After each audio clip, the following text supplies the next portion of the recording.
Kia ora, g'day, welcome back once again, here with part 3 of this reaction on the Antihero podcast, or the former Antihero podcast, still on this Roberts Ridge rabbit hole, so let's jump back in. Do you remember you said the operator that was killed? Was that a Green Beret with Indigenous Forces, or was it a Yes, tier sir. 1? Yeah.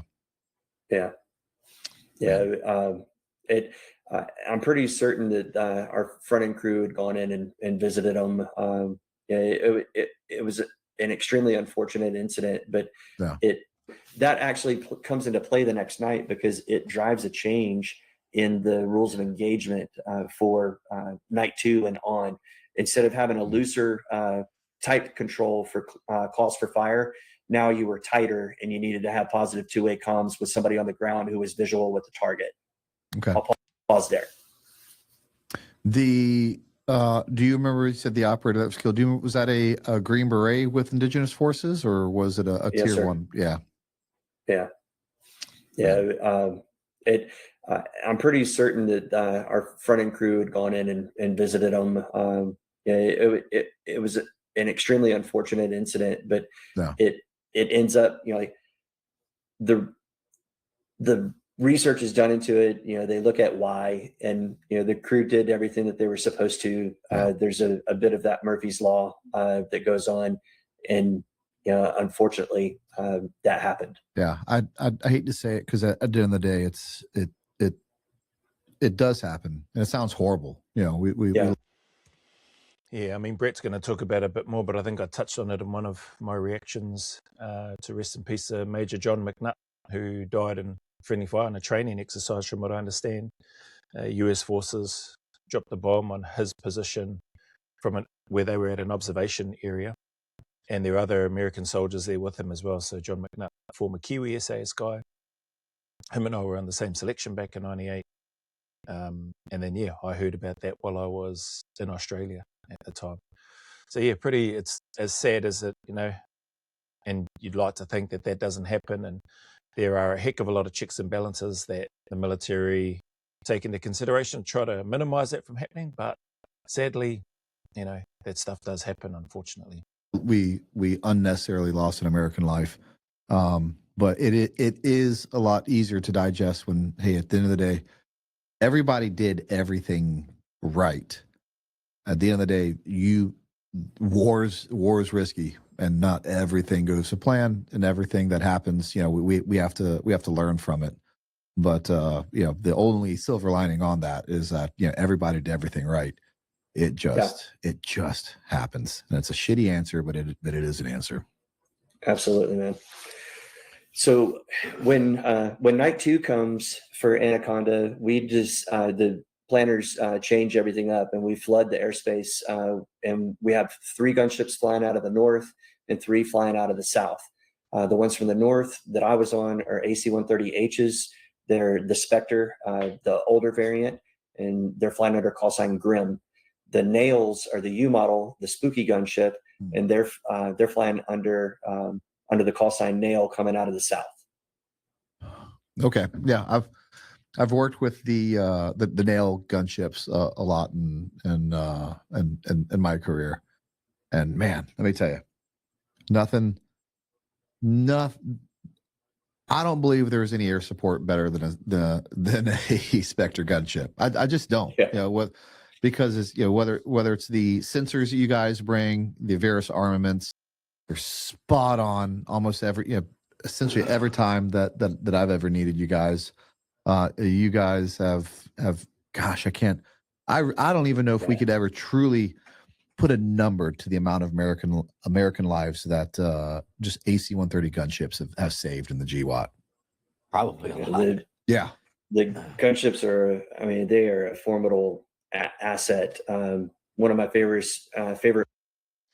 Whoever created those things, designed them, engineered them, built them in such a way that they are capable of being so accurate and lethal from thousands of feet up in the air, is just, it's mind-blowing to me. Like the ingenuity of the people that have created those things. Maybe it was the aliens.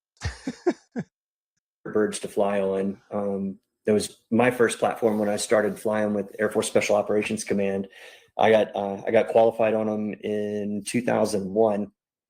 Then the towers fell, and then I immediately crossed over to the Spectre, and then found my way on the initial deployment. And so, oddly enough, I had some really good mentors that had taken me under their wing, and based on the languages and all that kind of stuff, they tossed me on the very first bird that crossed into Afghanistan in 01. Now, for it'll be different for different teams. Tier 1 guys obviously kind of get priority on a lot of assets, and then when it comes to, but they don't get all the assets. I mean, the Spectre gunships have protected everyone within special operations, but to get one NSF, you can request it all day, but they'll take all the requests and they'll rack and stack it, and they'll be like, hey, these, we believe these guys to be, in the most, about like pre-mission requests. yes, pre-mission requests, and say, like, these guys we believe are in the most danger, the highest risk, and we're going to push AC 130 to these guys. It's not necessarily like who asked for it first. It's kind of like that makes sense. At least they're going through, based on what Brent is saying. If I'm listening to him correctly, I'll probably just cut him off before he was about to summarize it. If I'm listening to him correctly, they'll get the list, and then they're going to, based on the intel and who's going where, they make a determination of who's going to have priority of it. And then, but if things change, I'm assuming on the ground that they maybe have flexibility, hopefully, I assume they do, to be able to go and provide support elsewhere if they have to, if the initial place that they were looking to send them to maybe doesn't need it as much as what they potentially initially thought. who needs it most. Yeah, with that it's being a said, prioritization. and everyone's kind of fighting for you guys. Does that on your side? Does that essentially mean, are you guys flying essentially at every night on your rotation in Afghanistan for one team or another? No. So that initial 5-6 month deployment, I flew my tail off.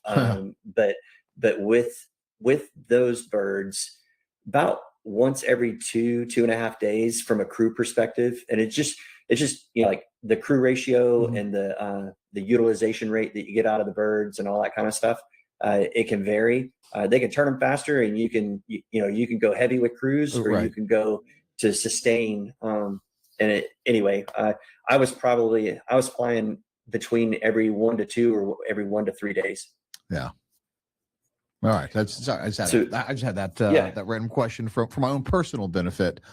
No worries. Brent's an aircraft. So the second night, the second night we flood the airspace, our bird, Grim 32, is tasked to be the emergency on-call CAS platform. So we don't have a dedicated mission. We are taking off. Our tanks are full.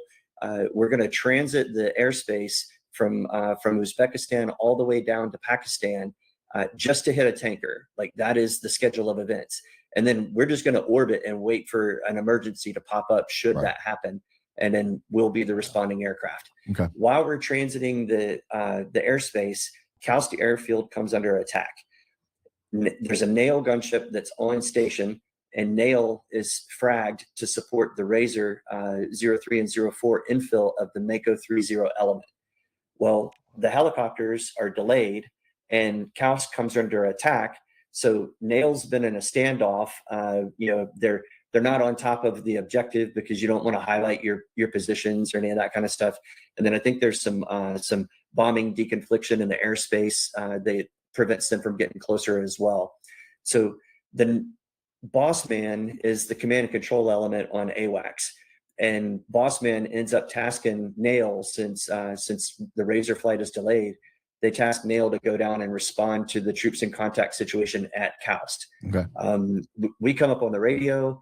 We're like, hey, they've got a dedicated mission. We're the emergency on-call CAS platform.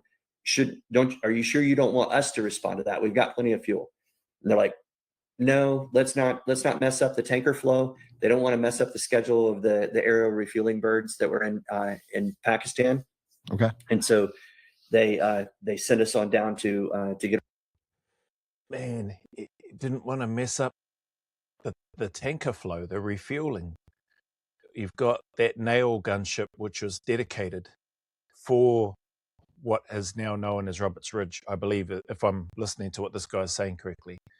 And you've got the aircraft, the Spectre gunship that he was on, Grim I forget the call sign, which was dedicated to have the flexibility to respond to an emergency. And they radio that in and ask for that as well, and they don't get they get told no. It's crazy. All because of what? A fuel tanker flow. Like, is that really that important? I don't know. On the tanker. We do that. Nail goes to Coust. While we're on the tanker, the helicopters get well, and Razor 03 goes to infill Mako 30 to the top of Talker Gar. They go in there thinking that the LZ is clear. And not to interrupt you, I just want to make sure that everyone knows, including me, what some of the call signs that you're using. So the Razor elements are the Black Hawk birds that are the or whatever aviation platform that was inserting the teams. Is that correct? Yeah, those are the MH47s. 47s. Thank you. Yeah, I actually knew they were 47s. For people that may or may not be familiar, that's the Razor 03 is associated with Alan Mack, and he's the pilot on that particular bird. But yeah, extremely capable, tandem dual rotor aircraft, heavy lift. And the Mako elements are the SEAL Team 6 elements AFO elements that are being inserted in. They weren't originally AFO elements. Okay. They got pushed over into that particular mission set. They were originally fragged to be the guys that were going after whatever high value targets would pop up. Okay. Essentially, they were the people. If you had gotten eyes on Bin Laden or Zawahiri, those were the guys that were going to go after them. Okay. So the good gigs, the good jobs to go on. I mean, they're all likely at that stage. If you're a serviceman in a combat role, like, it's all a good role. I think they're trained for it, they're prepared for it, and they're looking forward to going in. I would assume, to a degree. Obviously, things can change once you're on the ground, and and we've seen a fair bit of information and stuff in regards to Roberts Ridge and the actions of Mr. John Chapman, and some of the others in that patrol. AFO is operating out of Gerdez. All this stuff is very well documented in a number of books out there. One of my favorites was from Pete Blaber. He covers this in what I consider the right way, in the Mission, the Men, and Me. Yeah. In other words, he takes the lessons learned and he just tells you what the lessons are, rather than getting into that super operational level of detail that we all should be avoiding. Right. So anyway, AFO is operating out of there. They are the strategic reconnaissance teams that are at the high ground observation posts, and the rest of the teams are. I think Pete Blaber's been on the Sean Ryan show as well. I think he's don't quote me on it, I'll probably get it wrong. Maybe he was a Delta Force commander or in charge of the Delta Force for a period of time, and probably during that particular period of time as well. Somebody can correct me anyway. Trying to get into their positions so that we can execute Operation Anaconda. Okay. 03 infills Mako. Mako goes to the top of Talker Gar thinking that the gunships called it clear. It's my understanding that in the standoff orbit, the gunships called what they saw, and at that distance, they didn't see the level of detail. Now, hindsight 2020, I think some of the other OPs, the observation posts, the teams from AFO, I think they knew that this area was hot. Okay. But when Mako goes in there. So interesting, eh? So that other Aussie SSR saved 24 Rangers, and he's saying some of the other OPs, intel and stuff, if that video, probably AI generated, as one of the comments mentioned, like especially with some of the images and stuff that are used in it, if those OPs or the intel from those OPs are accurate, the fact that, well, I don't know if it's a fact. It sounds like a fact based on that other reaction video that I've done. If that intelligence and information from those OPs was just ignored, man, who made that decision? Who made the call to ignore that information? The Nail gunship, which is another, I guess, like the Spectre gunship, just the more modern version, called clear based on what they could see and I think that documentary talks about it. The enemy was smart. They were in bunkers. They covered themselves to try to hide their thermal signature as much as they could. So that distance that the aircraft was at couldn't clearly or accurately identify if it was occupied, that feature at Tucker Gar, or now known as Roberts Ridge, and calling it, I guess, clear based on what they could see, just like this guy said. That level of coordination never happens, and they go right into essentially what is going to be a hot LZ. Okay. So we're on tanker, and all of a sudden you hear Mayday, Mayday, Mayday, any Grim, any Nail. This is Mako 30 Charlie. And it's clear here that the 30 Charlie, the Charlie suffix is the controller. That's the combat controller. That is John Chapman. He's embedded with the team. He's essentially the super high speed JTAC, the Joint Terminal Attack Controller, the guy who is the expert on getting fires delivered by aviation platforms for whatever ground force needs it. So John's attached to Mako 30. He goes in on the infill.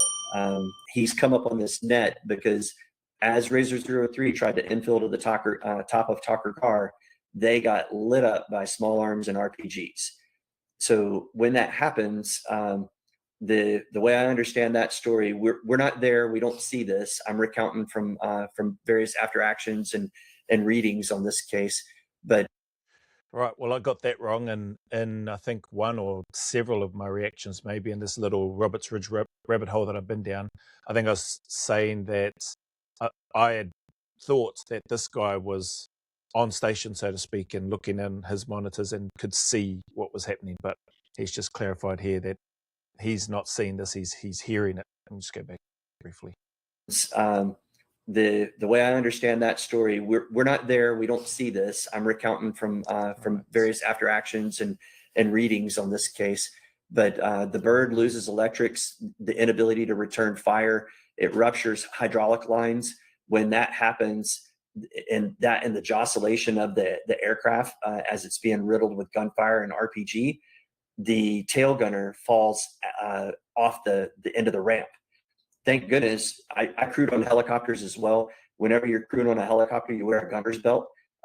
So he's tethered. And the story is that Fifi is the guy who goes over to the ramp and is trying to pull him up. Well, Fifi pulls him up, and then the bird gets rocked by an RPG, and Fifi falls from the helicopter.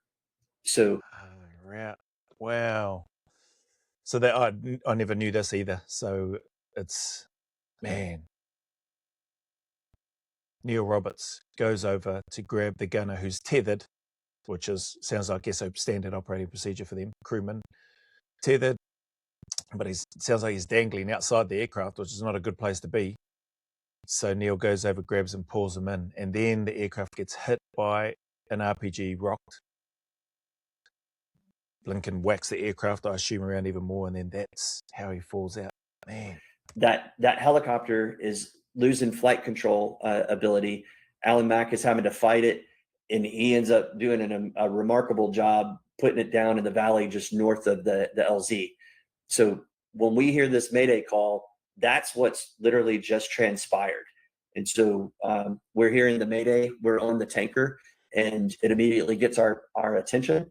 We because there's a crash involved, there's coordinates that pop up on some special equipment that I have, so I can see the crashed aircraft's location. I relay that location to the front end. The sensors flew to that location, meaning they move their sensors, point the cameras directly at those coordinates, and we do an emergency separation off the tanker and immediately make a beeline to their position.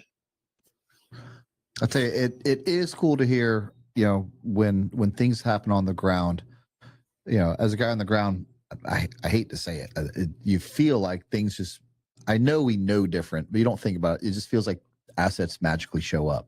I know it sounds horrible to even say that, but people start pushing your way. And until you hear stories like this, you don't hear, like the exacts of it and kind of how cool it can be. Like, these guys are refueling, like, boys are in trouble, disconnect, we're gone. No one magically obviously shows up anywhere. People are making conscious decisions to stop whatever they're doing to go to go where the boys need them. And I just love hearing that part of the story. Yeah, if you like some of those nuanced details, what's funny when you're refueling a gunship behind a tanker, you've got ammunition, you got gas on board, you got guns and everything else. It's a heavy C-130. Mm-hmm. So when we start to top off our tanks and we're at yeah, it's not like they're moving super fast. Probably feels like they're moving fast.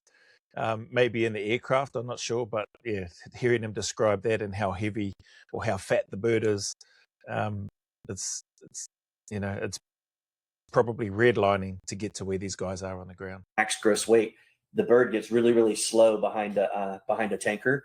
And so you have to execute what they call a toboggan, and it's a controlled descent. Like you're flying down the hill so that you can maintain airspeed with the tanker. And so we're in the middle of that controlled descent, staying plugged in with them, topping off. And then that's when we call the breakaway and immediately do the emergency separation and head to the team. How far into the refuel were you guys when you broke away? Do you remember by chance? I don't know. I know that we were good because the duration of our mission that night was 8.5 hours, and we had gas remaining when we left. Okay. And that came into play because we didn't leave until after sunrise. And that was one of the things that we got in trouble for back at home station. They were mad at us because we had stayed. But right. As the situation unfolded, the crew didn't want to leave anybody that was in trouble.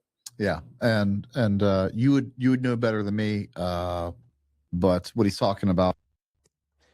Interesting, that they got in trouble for staying on station.